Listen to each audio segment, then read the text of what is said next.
Hello students. मैं Ashish Verma, assistant professor law, government law college Ajmer. आज हम LLB second year paper 2.6 labour and industrial law first अर्थात श्रम एवं औद्योगिक विधि प्रथम विषय पर चर्चा करेंगे। सिलेबस के according paper 2.6 labour and industrial law first अर्थात श्रम एवं औद्योगिक विधि प्रथम के अंतर्गत हमारे द्वारा कुल 5 अधिनियमों का अध्ययन किया जाना है, जिसके अंतर्गत है पहला द ट्रेड यूनियन एक्ट 1926 अर्थात व्यवसाय संघ अधिनियम 1926। दूसरा the payments of wages act 1936 अर्थात मजदूरी भुगतान अधिनियम 1936। तीसरा द इंडस्ट्रियल डिस्प्यूट एक्ट 1947 अर्थात औद्योगिक विवाद अधिनियम 1947। चौथा द फैक्ट्रीज एक्ट 1948 अर्थात कारखाना अधिनियम 1948। पांचवा द मिनिमम वेजेज एक्ट 1948 अर्थात न्यूनतम मजदूरी अधिनियम 1948। हमारे द्वारा पिछले व्याख्यानों में द इंडस्ट्रियल डिस्प्यूट एक्ट 1947 अर्थात औद्योगिक विवाद अधिनियम 1947 का अध्ययन प्रारंभ किया जा चुका है। इस अधिनियम के अंतर्गत कुल 7 अध्याय एवं कुल 40 धाराएं हैं।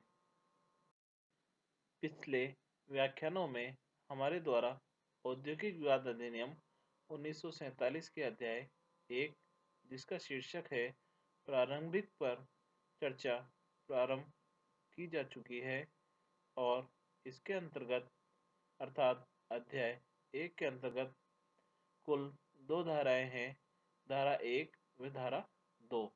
धारा 1 के अंतर्गत इस अधिनियम के संक्षिप्त नाम, विस्तार और प्रारंभ पर हमारे द्वारा विस्तृत चर्चा की जा चुकी है और धारा 2, जिसका शीर्षक है परिभाषाएं, और पिछले व्याख्यानों में हमारे द्वारा कुछ महत्वपूर्ण परिभाषाओं पर, इस अधिनियम से संबंधित परिभाषाओं पर चर्चा की जा चुकी है और आज के व्याख्यान में भी हम इस अधिनियम से संबंधित कुछ महत्वपूर्ण परिभाषाओं पर चर्चा करेंगे।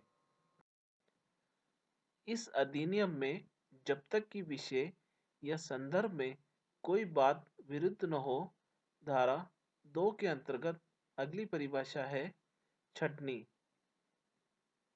अधिनियम की धारा 2OO के अंतर्गत छटनी अर्थात रिट्रेचमेंट को इस प्रकार परिभाषित किया है कि छटनी में नियोजक द्वारा किसी कर्मकार की सेवा का ऐसा पर्यवसान अभिप्रेत है जो अनुशासन संबंधी कार्रवाई के रूप में दिए गए दंड से भिन्न किसी भी कारण से किया गया हो। अर्थात छटनी में 3 तत्व हैं। पहला, छटनी से नियोजक द्वारा कर्मकार की सेवा का समापन किया जाना अभिप्रेत है। दूसरा, सेवा समापन किसी कारण से होना चाहिए, चाहे वह कारण जो कुछ भी हो। तीसरा, किंतु सेवा समापन अनुशासनात्मक कार्रवाई के रूप में दंड स्वरूप नहीं होना चाहिए, किंतु इसके अंतर्गत निम्नलिखित कारणों से सेवा मुक्ति को छटनी नहीं कहा जाएगा। क, कर्मकार की स्वेच्छाया निवृत्ति अथवा ख, अधिवार्षिकी आयु का हो जाने पर कर्मकार की उस दशा में निवृत्ति जिसमें नियोजक और संयुक्त कर्मकार के बीच हुई किसी नियोजन संविदा में उस निमित्त कोई अनुबंध अंतर्विष्ट हो, अथवा ख, नियोजक और संपर्क कर्मकार के बीच हुई नियोजन संविदा के समाप्त हो जाने पर उसका नवीनीकरण न किए जाने या नियोजन संविदा में उस निमित्त अंतर्विष्ट किसी अनुबंध के अधीन ऐसी संविदा का पर्यवसान किए जाने के फलस्वरूप किसी कर्मकार की सेवा का पर्यवसान या गए इस आधार पर कर्मकार की सेवा का पर्यवसान कि उसका स्वास्थ्य बराबर खराब रहा है। इस प्रकार सेवा समापन में 4 आवश्यक तत्व निहित है। पहला, इस अधिनियम में यथा परिभाषित एक उद्योग। दूसरा, नियोजक की ओर से की गई कार्रवाई। तीसरा, ऐसी कार्रवाई जिसके परिणाम स्वरूप किसी कर्मकार का सेवा समापन किया गया हो। और चौथा, नियोजक द्वारा की गई कार्रवाई की मूल प्रेरणा अर्थ संचय या मितव्ययिता हो। दूसरे शब्दों में अधिशेष कर्मचारियों को हटाया गया हो। इस प्रकार छंटनी का साधारण अर्थ यह है कि कारोबार जो का त्यों संचालित किया जा रहा है, किंतु उसमें से कर्मचारियों या श्रमिकों की शक्ति के एक अंश को आवश्यकता से अधिक कहकर छांट दिया जाता है और काम से अलग कर दिया जाता है।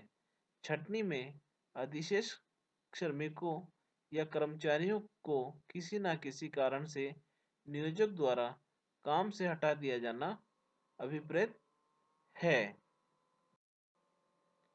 अब है सेक्शन 2P के अंतर्गत समझौता अर्थात सेटलमेंट।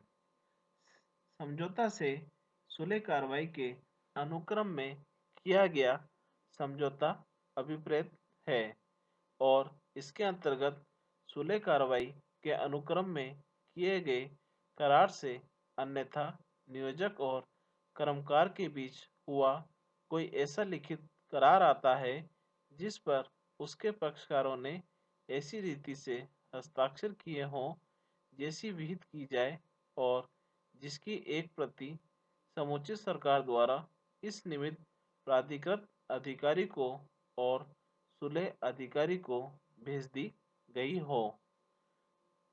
समझौता की परिभाषा के अंतर्गत 2 प्रकार के निपटारे आते हैं।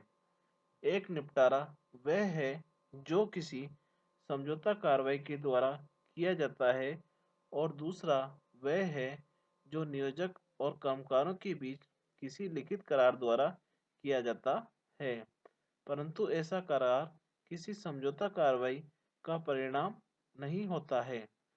जहाँ की कोई समझौता प्रबंधक गण और कर्मकारों के संघ के बीच समझौता अधिकारी की उपस्थिति में होता है, वहाँ संघ ने ऐसा समझौता अपने प्रतिनिधि के रूप में किया है और वह समझौता कर्मकारों पर बाध्यकारी होता है।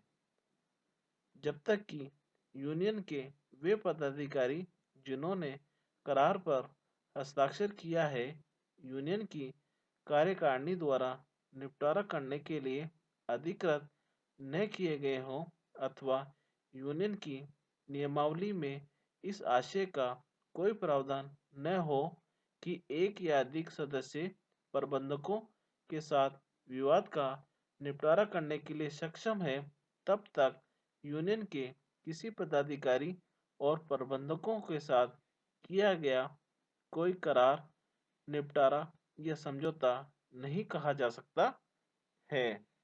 औद्योगिक विवाद के अंतर्गत यदि किसी कार्रवाई में कोई समझौता होता है जिसमें कि प्रतिनिधि संघ ने भाग लिया है, तो वह समझौता स्थापन के सभी कर्मचारियों पर बाध्यकारी होगा। दूसरे शब्दों में प्रतिनिधि संघ और नियोजक में से कोई भी उन कर्मकारों में से जो प्रतिनिधि संघ के सदस्य हैं और जो संघ के सदस्य नहीं हैं के बीच भेदभाव नहीं कर सकते। इस अधिनियम के अंतर्गत समझौते के फलस्वरूप उत्पन्न लाभ, हानियां, दायित्व इत्यादि जिसमें कि प्रतिनिधि संघ ने भाग लिया था, स्थापना में प्रत्येक कर्मकार पर समान रूप से लागू होगा। सेक्शन 2 क्यू के अंतर्गत अगली परिभाषा है हड़ताल। हड़ताल से किसी उद्योग में नियोजित व्यक्तियों के निकाय द्वारा मिलकर काम बंद कर दिया जाना या कितने ही ऐसे व्यक्तियों का जो इस प्रकार नियोजित हैं या नियोजित रहे हैं काम करते रहने से या नियोजन प्रतिग्रहित करने से सम्मिलित रूप से इनकार करना या सामान्य सहमति से इनकार करना अभिप्रेत है। इस प्रकार हड़ताल का मतलब कर्मकारों के समूह द्वारा एक दूसरे के मेल से इस उद्देश्य से काम बंद कर देने से है कि नियोजक पर इस बात का दबाव पड़ सके कि उनकी मांगों को स्वीकार कर लिया जाए। धारा 2Q के अंतर्गत जिसमें कि हड़ताल की परिभाषा दी गई है के विश्लेषण से कह सकते हैं कि हड़ताल में 4 बातों का होना आवश्यक है। पहली, एक उद्योग या कई उद्योग एक नियोजक या नियोजक गण या ऐसे उद्योग या उद्योगों में कार्य करने वाले कर्मकार। दूसरा, कार्य का बंद किया जाना या काम करने से इनकार किया जाना। तीसरा, इस प्रकार काम बंद करने या काम करने से इनकार करने का कार्य कर्मकारों के एक समूह द्वारा किया जाना चाहिए। चौथा, कर्मकार आपस में मेल के आधार पर कार्य कर रहे हों जिसका कि उद्देश्य अपनी मांग को किसी औद्योगिक विवाद के बीच नियोजक द्वारा मनवा लेने से हो। हड़ताल मुख्य रूप से 3 प्रकार की होती है। पहली, साधारण हड़ताल। दूसरी, हड़ताल में काम न करना। तीसरा, धीमा कार्य करना। धीमा काम करना मान्य प्रकार की हड़ताल नहीं है। साधारण हड़ताल उस समय होती है जबकि कर्मकार एक सार्वजनिक प्रयोजन के लिए मेल करते हैं और काम पर जाने से अपने को पृथक रखते हैं और इस प्रकार अपने नियोजक को उस श्रम शक्ति से वंचित रखते हैं जो कि उसके कारखाने को चलाने के लिए आवश्यक है। हड़ताल में काम न करने को यंत्र बंद हड़ताल या कलम बंद हड़ताल भी कहते हैं और यह उस समय होती है जबकि कर्मकार अपने कर्तव्यों को रोकने के लिए समवाय के प्रति क्षेत्र के भीतर आते हैं किंतु काम नहीं करते हैं। इस हड़ताल में नियोजक को अन्य श्रमिकों को अपने कारोबार के संचालन के निमित्त नियोजित करने से रोक रखा जाता है परंतु बर्खास्त कर्मचारियों का परिक्षेत्र में बने रहना और परिक्षेत्र का न छोड़ना हड़ताल नहीं कहा जा सकता। ऐसा कार्य अतिचार का अपराध कहा जाएगा। कारखाने में उत्तेजित श्रमिकों का बने रहना एक बहुत बड़ा आतंक और खतरा है। उच्चतम न्यायालय के अनुसार अपनी आपसी सूझबूझ के परिणाम स्वरूप हड़ताल के दौरान कार्य करने से इनकार कर देना या सूझबूझ के परिणाम स्वरूप समवाय परिक्षेत्र में कर्मकारों का उपस्थित होना तथा अपने स्थान को ग्रहण करने के पश्चात कार्य करने से इनकार कर देना या सूझबूझ के परिणाम स्वरूप समवाय परिक्षेत्र में कर्मकारों का उपस्थित होना तथा अपने स्थान को ग्रहण करने के पश्चात कार्य करने से इनकार कर देना निसंदेह ही धारा 2Q के अंतर्गत हड़ताल है। धीमा काम करने की हड़ताल में कर्मकारगण काम करने से अपने को अलग नहीं रखते। वे निश्चय ही अपने काम पर उपस्थित होते हैं और काम करते भी हैं किंतु उनके काम करने की रफ्तार धीमी होती है, जिससे कि उत्पादन में कमी हो जाए और इसके द्वारा नियोजक को हानि हो जाए। धीमा काम करने की हड़ताल वस्तुतः अधिनियम में परिभाषित हड़ताल की ठीक-ठाक परिभाषा के अंतर्गत नहीं आती, बल्कि यह एक गंभीर दुराचार है और प्रकृति में विद्वेषपूर्ण होने के कारण उचित नहीं कही जा सकती है। अगली परिभाषा है सेक्शन 2RR के अंतर्गत मजदूरी अर्थात वेजेस। मजदूरी से धन के रूप में अभिव्यक्त हो सकने वाला वह सब पारिश्रमिक अभिप्रेत है जो किसी कर्मकार को यदि नियोजन के अभिव्यक्त या विवक्षित निबंधनों की पूर्ति हो गई होती तो उसके नियोजन या उसके ऐसे नियोजन में किए गए काम की बाबत उसे संदेह होता। और इसके अंतर्गत आते हैं पहला, महंगाई भत्ता सहित ऐसे भत्ते जिनके लिए कर्मकार तत्समय हकदार है। दूसरा, किसी गृहवास सुविधा या रोशनी, जल, चिकित्सकीय परिचर्या या अन्य सुख सुविधा के प्रदाय का या किसी सेवा का या खाद्यान्नों या अन्य वस्तुओं के रियायती प्रदाय का मूल्य। तीसरा, कोई यात्री रियायत। चौथा, विक्रय या कारोबार या दोनों के संवर्धन के लिए संदेह कोई कमीशन। किंतु इसके अंतर्गत निम्नलिखित नहीं आते हैं क कोई बोनस। ख किसी तत्समय प्रवर्त विधि के अधीन किसी पेंशन निधि या भविष्य निधि में या कर्मकार के फायदे के लिए नियोजक द्वारा संदत्त या संदेह कोई अभिदाय। ग उसकी सेवाओं के पर्यवसान पर संदेह कोई उपदान। अब अगली परिभाषा है सेक्शन 2S के अंतर्गत कर्मकार।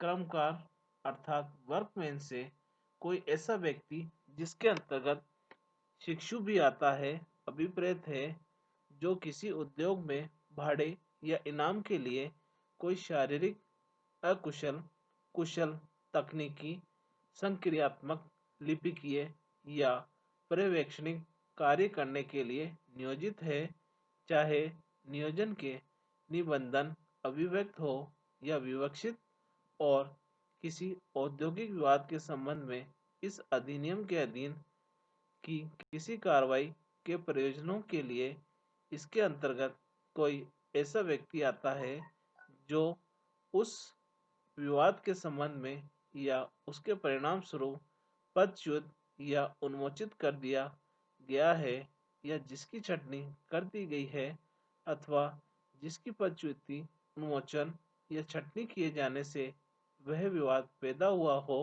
किंतु इसके अंतर्गत कोई ऐसा व्यक्ति नहीं आता जो पहला, वायुसेना अधिनियम 1950 या सेना अधिनियम 1950 या नौसेना अधिनियम 1957 के अधीन हो, अथवा दूसरा, पुलिस सेवा में या किसी कारागार में अधिकारी या अन्य कर्मचारी के रूप में नियोजित हो, अथवा तीसरा, मुख्यतः प्रबंधकीय या प्रशासनिक हैसियत में नियोजित हो, अथवा चौथा, पर्यवेक्षणिक हैसियत में नियोजित होते हुए प्रतिमास 10,000 रुपये से अधिक मजदूरी लेता हो, अथवा या तो पद से संलग्न कर्तव्यों की प्रकृति के या अपने निहित शक्तियों के कारण ऐसे कृत्यों का प्रयोग करता है जो मुख्यतः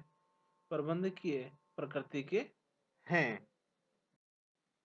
अब है सेक्शन 2A, एक कर्मकार की पदच्युति आदि का भी औद्योगिक विवाद समझा जाना।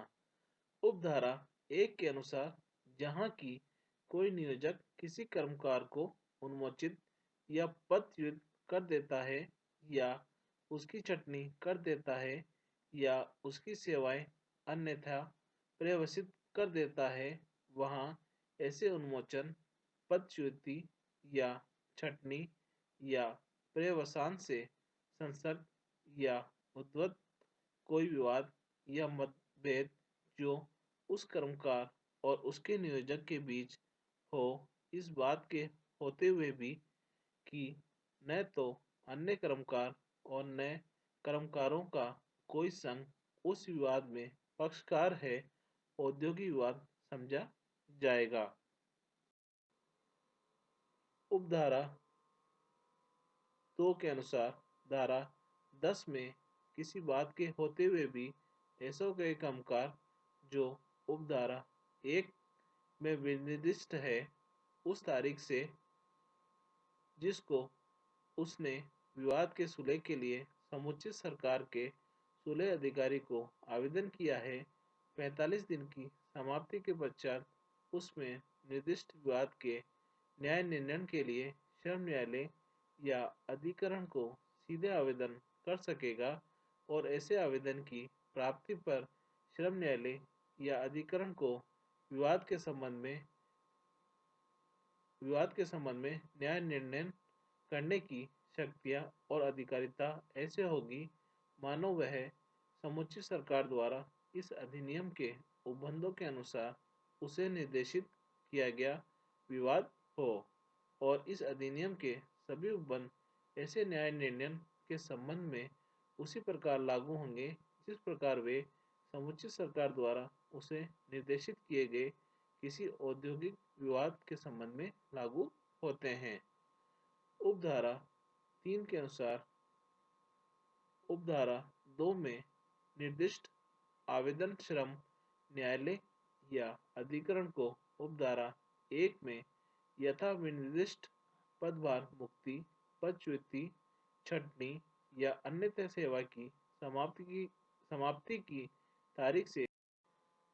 इस प्रकार आज के व्याख्यान में हमारे द्वारा औद्योगिक विवाद अधिनियम 1947 के अध्याय 1 जिसका शीर्षक है प्रारंभिक की धारा 2 के अंतर्गत कुछ महत्वपूर्ण परिभाषाओं पर विस्तृत चर्चा की गई। धन्यवाद।